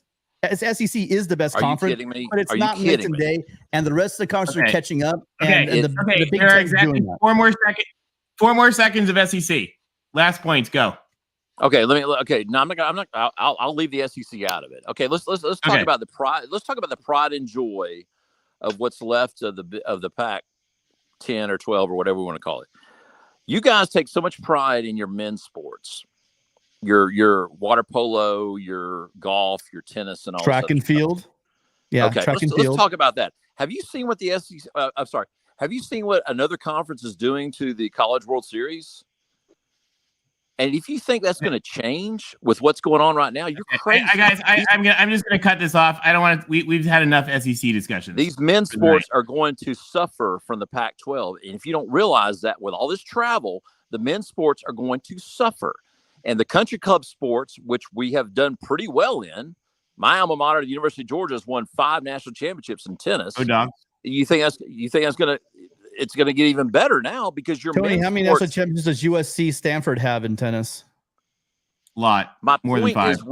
My point is we can win national championships in the country club sports, and it's going to get even more because your men's sports are going to suffer in the Pac, whatever you want to call it. I don't know what this conference is going to be called, because these men's sports, their programs are going to get gutted because they're not going to be able to pay for all this travel and all this nice equipment, because everything is going to go to football and flying the football team around and the basketball team around and also Title IX. You got to account for Title IX. So I'm done. Okay, stretched a lot of ways. I'm done talking about the SEC. But let me just add one more element of that. If you actually look, let's pick on tennis. If you look at USC tennis schedule, which USC just won the tennis national championship, 2 years ago? 3 years ago? They just won the national championship. If you look at USC's tennis schedule, they already travel all over the country. They already travel to the East Coast all the time. In fact, the only changes to USC's tennis schedule in going to the Big Ten are 2 weekend road trips. One that I think they went to the Arizonas that they'll go to a Big Ten school, and one I think they went to Utah. They go to a Big Ten school instead. Other than that, there's no change in the actual travel for USC tennis. And these guys don't fly coach. I mean, I don't know how to explain this to me. The travel is not that difficult for these kids. So, especially in football, I can't speak to the other sports, but in football, it's a chartered flight. They walk right up. They don't go through custom. They don't go through TSA. They don't do this stuff. All it is they're on their TikTok TikTok or Instagram for an extra hour and a half flight. That's really all these kids are doing. That's the difference. And they only go to 4 away games a year. So I mean, I'm not exactly sure why you think it's so taxing. I do think you're right though. For instance, UCLA softball team flying out. Great softball team. They're gonna be doing stuff like that. And baseball will have a little struggle. But as far as we're talking football here, I mean, we're talking football. It's not a big deal. The chartered Dreamliner will be fine. Hey, next up, we've got Nick Holland. Anyway, sorry. We love Porter, by the way. Porter, awesome friend of the show. We love you. Thank you for calling. Thank you. We are glad to have you. Hey, Nick Holland, welcome to the show, Nick. Hey, guys. Thanks for providing a group therapy session for Utah fans today. Rick, thanks for singing our praise a little bit. That doing more with less is actually why I'm calling in to make the point of, you guys were talking about the groupings of schools, and the graphic they're using is perfect. it was that conversation on what does Utah do if Oregon and Washington stay in the Pac-12 and the Big Ten decides not to make the jump. Utah wants to be grouped in with the schools they're competing against, with the schools that they think that their football product is in line with right now. Those big matchups that we've been having with USC, with Oregon, with Washington, a little less so recently. Those are the schools we want to be grouped in. We feel like we got grouped in with schools that were not competing at the same level that we were on that product. And the other point I wanted to make was when the Big 12 thing happens for Utah, it's time to embrace it. But I want to embrace being the villain in the Big 12. I don't want the other Big 12 schools to like us. I think the best strategy for Utah would be to be the villain in an effort to drive eyeballs. If people don't like Utah, maybe they're tuning into Utah games more than they would, say, a BYU or say an Arizona. And maybe that can help Utah eventually get to that point where they're getting looked at by the Big Ten again. Well, I mean, I can't speak on that. I'm the last person to talk about all this expansion stuff as far as which teams are going where. But I mean, there's no doubt what you guys have done on the field. There's no doubt. You know, even with losing Rising in the fourth quarter, you still gave Penn State as much as they could handle. You beat USC twice. You've really taken it to Oregon a couple of times. I mean, there's no doubt about the use, like Rick said. What you guys have done on the field it can't be argued. This is just the politics of money and TV networks and whatever. I mean, if it was fair, we're doing a meritocracy, we're just going to like the last 5 years, you guys are on there before probably USC is. But that's not the way this works. It's not last 5 years. It's not what's going to happen over the next 5 years. It's the bigger picture. Sure. And Salt Lake has again up there. You guys, and I'd throw Utah in there. I sung the praises of Washington State, Oregon State. Throw Utah in there as well. You guys get this. You guys get lumped in with the Cals and the Stanfords and the USCs and the UCLAs as far as your fan base. But I mean, I would put your guys' fan bases up there with anyone in the Big Ten and anybody in the SEC. I mean, if these people don't realize how great your fans are and how you guys show up for everything, the muss is insane, right? Right. The muss is insane. The criticism can't be is that our fan base is not passionate enough because, man, I think we've sold out every game for, I want to say 10 years in a row now. We're driving eyeballs. If you look at the most viewed Pac-12 games over the past several years, Utah's involved in most of them. So it seems like we have a passionate and involved fan base. We're an AAU school. It seems like we fit that Big Ten model. There's just something, maybe it's just that we're not the brand that the schools that are going to the Big 12 are. And that's just a truth that we're going to have to accept. Yeah, I mean, Tony, you'll be able to explain to you more. Well, I mean, the other thing too, I would say Utah is sort of in a weird position right now, and I would put ASU in this position too, quite honestly, which is that if this was a company, like, companies that want to just keep growing and size is good, and the question was, are these schools good enough? I would argue that every school in the Pac-12, maybe not the ag schools, but actually probably, I would argue that every one of them would be good enough for the Big Ten. But the problem is how many can you add? And so you start to say, okay, well, if you can only have one, is it going to be Washington or Utah? Is it going to be Stanford or Utah? That's where I think Utah gets unfairly hosed. And that is where I think the mass consolidation is a big problem. But I would also say down the road, these conferences right now are growing to stupid levels. That by the way, no conference of 16 schools in major football has ever succeeded. The SoCon busted up, a couple times? The WAC busted up. So, it's not outside the realm of possibility that in a couple of years there's another reorging, another shifting, and things reform a little bit because we're going to have a new playoff model. We don't know what's going to happen. So I would not count anybody out. In fact, one of the reasons that I really thought it was a bad idea for schools to want to join the Big 12 was its 99-year blood oath membership agreement, which is if you want to join the Big 12, you have to sign on for 99 years, or you have to pay a 2-year exit fee, which is, going to be like about $100 million. So, I thought that schools should be very, very, very, very reluctant to sign that unless they're desperate. Looks like they're all going to sign it now, so they'll be fine, I guess. But, we may see in 2030, 2032, whatever, some kind of a major reshifting that we don't see now. I mean, who would have thought that is 7 years from now, or 8 years from now? So, I mean, who in 2014 would have thought we'd be where we are right now? So we'll see. It's going to be wild. I mean, it's going to be interesting to see. Someone saying in the chat said, there's zero chance the Pac-12 will be around in 4 years. There's a very big chance. There's a small chance the Pac-12 will be around in 2024. But what I will tell you is the other conferences out there that are hand-wringing, if you're not the SEC and you're not the Big Ten, your time's coming too. I don't know what to tell you. The way this gap is in college football now, I'm going to be amazed to see if it's sustainable for a number of these schools. And conferences. And the other thing too is if the ACC has any kind of major down, I mean, the ACC right now is the third best conference. I know the Big 12 likes to say that. It's not true. The ACC has the national championships. They've got way more. They actually have better basketball, particularly over the past decade. I mean, there's a lot of stuff. The ACC is the number 3 conference. Put out a million charts on that. Tony, Jason's a bit confused. Hughes played in the 99-year thing. I mean, I thought he did succinctly the first time, but he's playing again for Jason. Maybe draw some pictures. I don't know. Oh, do you want me to explain it again?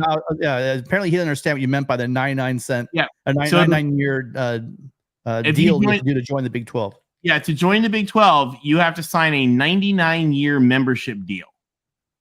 And I don't know, and now I don't know if they have like reduced that from like when everybody else signed it. So maybe now it's like, I don't know, a 92-year deal. I don't know the exact thing, but it's a 99-year membership agreement separate from the grant of rights. So you do 2 agreements with the Big 12.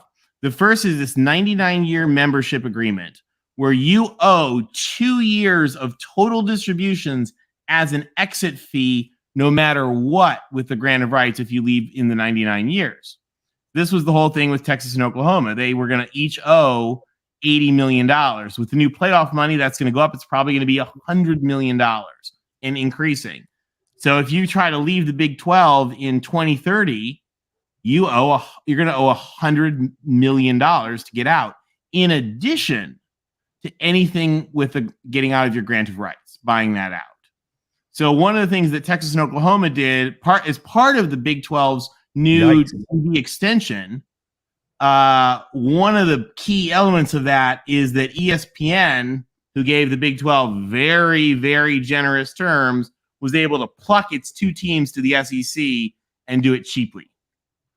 So that's an issue. So if Utah thinks, okay, well, we'll do this for a couple of years and then maybe we'll do something else, you're not going to have that opportunity because you're going to have to pay $100 million to get out.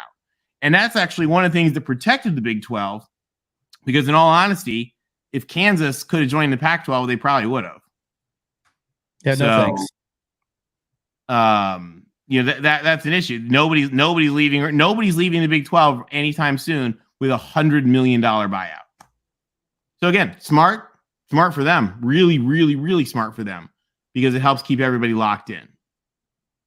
Yes, it's not, as Alan says, it's not a 99-year grant of rights. It's just membership, in addition to whatever the grant of rights is at the time.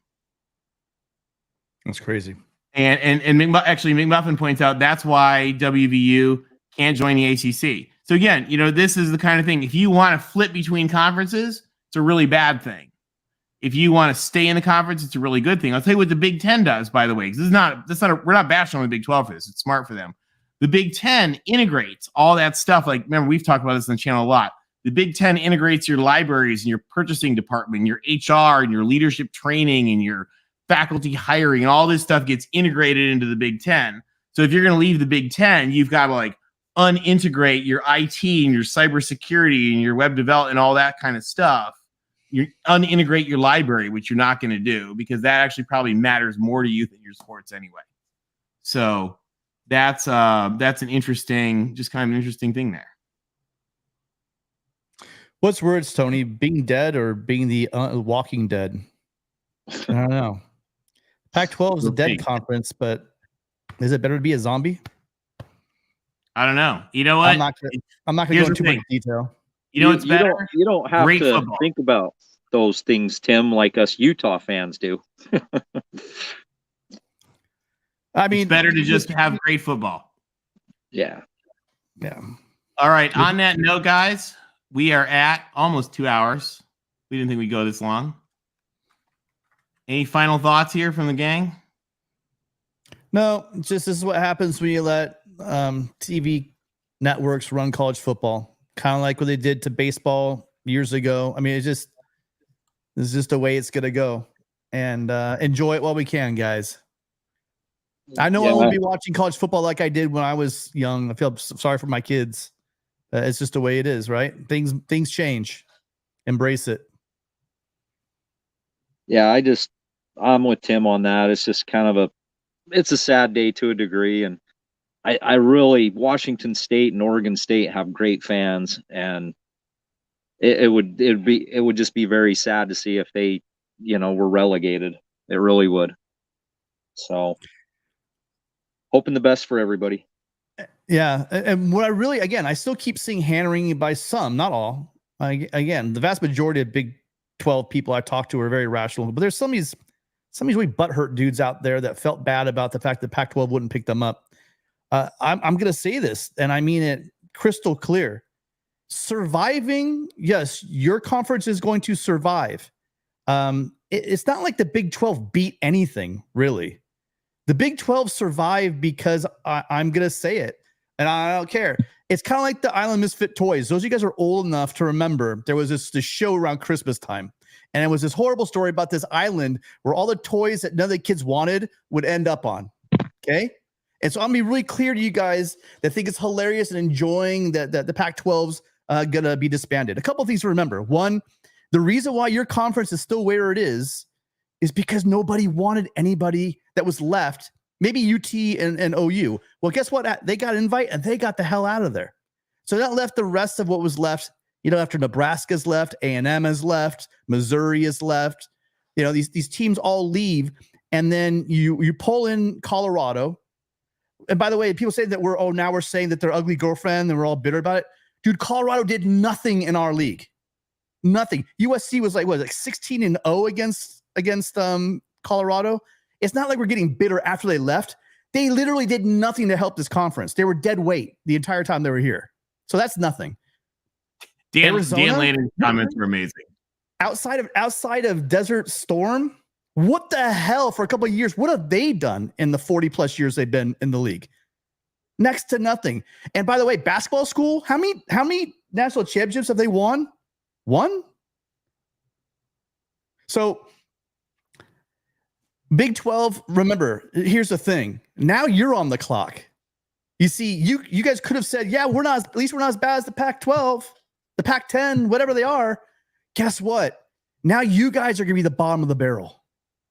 Because the truth is that nobody in your conference right now is in danger of any school, any conference like the Big 10 or the ACC coming after you.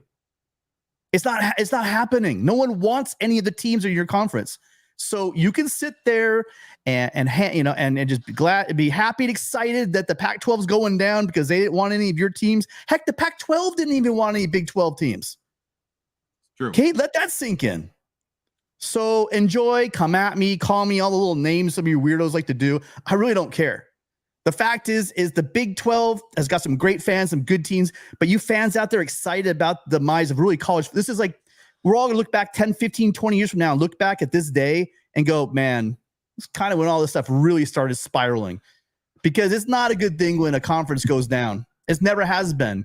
Going back to all these, the Big East. It's the consolidation of football is ruining it. And these TV contracts are absolutely ruining the sport.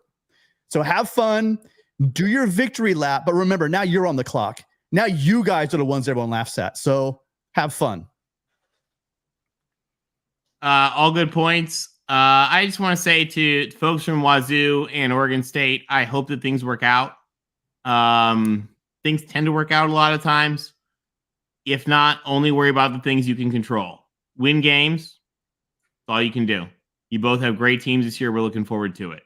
The Cal, Stanford, Washington, and Oregon fans, I hope you guys join us in the Big Ten. I mean, I said a year ago that I thought the Big Ten was dumb not to bring you guys in. I said I was surprised that they didn't. And I've said this whole time that if the Big Ten changed its mind, this was what was going to happen. And again, it's not solid. It's not done. We'll see. But I really hope that it works out. And I hope that, it'll be different. But I think it'll be good for everybody. So, we'll look back on these times and we'll miss them. But there'll be new times. There'll be new games. There'll be new rivals, new adventures, new cities to visit. And let's just embrace the good things that we have, and I hope that they work out well for everybody, because it's going to be a heck of a football season, and I look forward to focusing on that. So thank you guys for joining us. To everybody with the super chats to help support the channel, thank you so much. To everybody wait a second, Tony. Oh. Again, I want to remind you, Joe, my team's going to the Big Ten. We got the golden ticket. There's no bitterness here in me. What you just heard was me feeling sorry for the sport, not the Trojans. We're going to be just fine. Anyway, sorry, Tony. Go ahead. The season's coming up. It's going to be a great one. So let's worry about the things we can control. And the thing we can control is cheering hard and yelling hard. So with that, everybody, thank you for joining us. It really meant a lot. Fight on to all of you. Fours up. Go Beavs. Go Trees. Everything else. We'll see you guys next week. Fight on, everybody.